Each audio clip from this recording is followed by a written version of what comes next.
So I guess this is my official Labor Day weekend salute to you guys. But for me, it's my gratitude journal 48 or 49. I had a magnificent experience today. Well, let me preface it by this. Here's my rose quartz I got a year ago. And while it hasn't brought the proper love of my life into my life, it has power. And here's the St. Jude that I stole from my mother's kitchen. Don't tell her now. A few months back. Okay. That really has not much to do with my story. I've been following some podcasts that are talking about astrological shifts that come at the end of August, something called the black moon, and then a new moon goes into the sign of Virgo, happens in the last week of August, and that it's going to bring some cosmic shifts. And I know some of you don't believe in those sort of things, but I do. So take it with a grain of salt. So this is my gratitude journal. Let's call it 49. It's 7 times 7. That's my kind of number. So I've been listening to these podcasts, and they're talking about a lot of great shifts, timeline shifts, positive things happening, ning, ning, ning, ning. Changes, struggles that will be transferred into periods of ease and abundance. And I'm all for that, baby. So today, well, let me preface this by another point. So I've been thinking for about 3 or 4 days, been getting a strong intuition that I'm overdue on meeting some celebrities. I got to meet somebody powerful, but more important than that, celebrated, but more important than that, somebody I really respect and love for what they've achieved. So for 3 or 4 days, I walk around the city, the Upper East Side of Manhattan. Didn't see anybody famous. But I kept hope alive. Keep hope alive. Today I went down to Central Park. It was absolutely stunning, beautiful, late August on the way to September Day. I stopped at the little food kiosk by the children's lake where they sail the little boats. And they have so many families who are Europeans and tourists, and it's so delightful to see their children floating these miniaturized boats that they rent. And this little man-made lake that I love so much on the east side of the park houses little rafts where the ducks can go. And I watched how 2 ducks had chicklets that were about this big, 8 or 9 or 10 of them.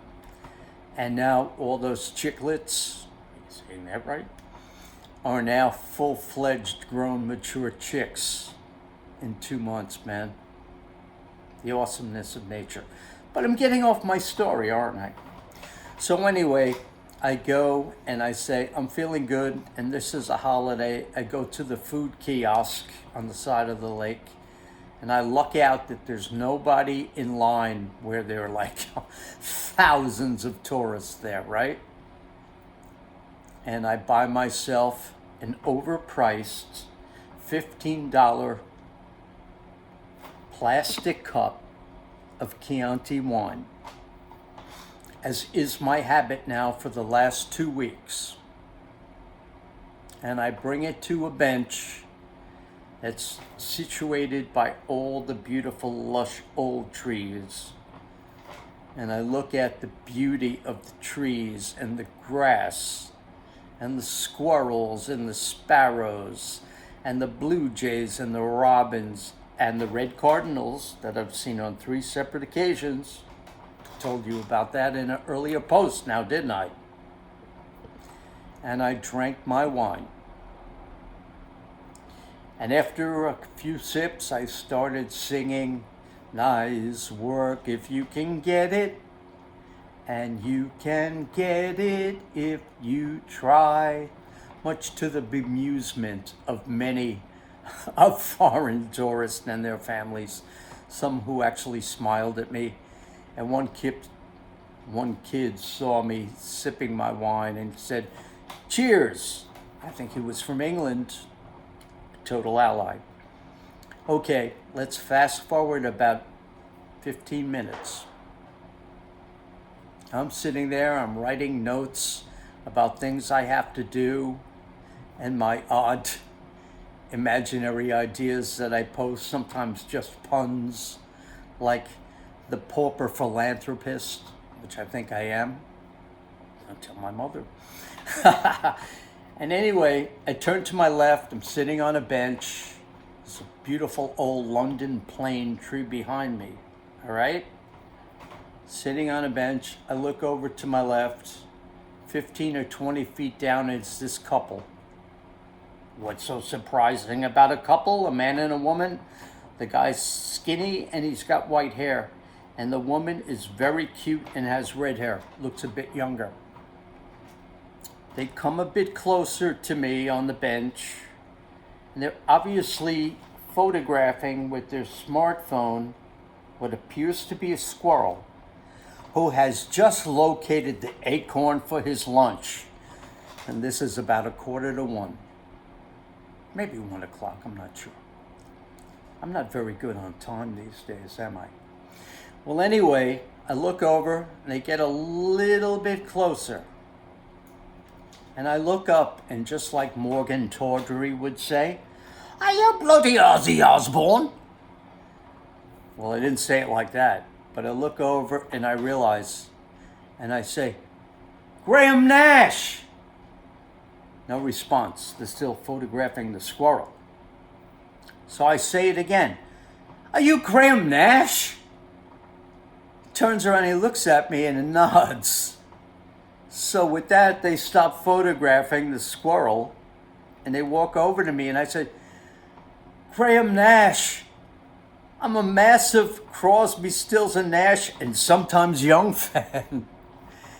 And you're not going to believe this, but give me a second. I just want to tell you, I was living in Encino, California, and there was a brand new Starbucks opened on Ventura Boulevard in Encino.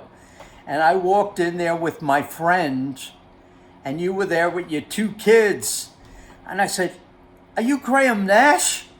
I'm a major Crosby, Stills and Nash fan." And at that time, he said, "Yeah."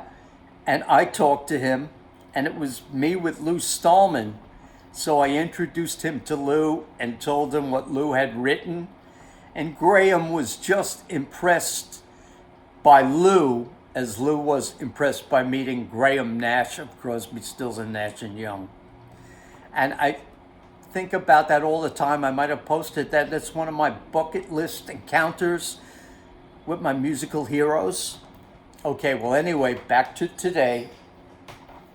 And I say, "Graham Nash, you won't remember this, but I was living in Encino, California, and I walked into the Starbucks in Encino, and you were there with your kids, and I said hello and told you I was a fan, and I introduced you to this man, my friend, Lou Stallman, who was a Grammy hit songwriter, who wrote Treasure of Love and It's Gonna Take a Miracle, and many other hits for the Supremes and Laura Nyro and Aretha Franklin."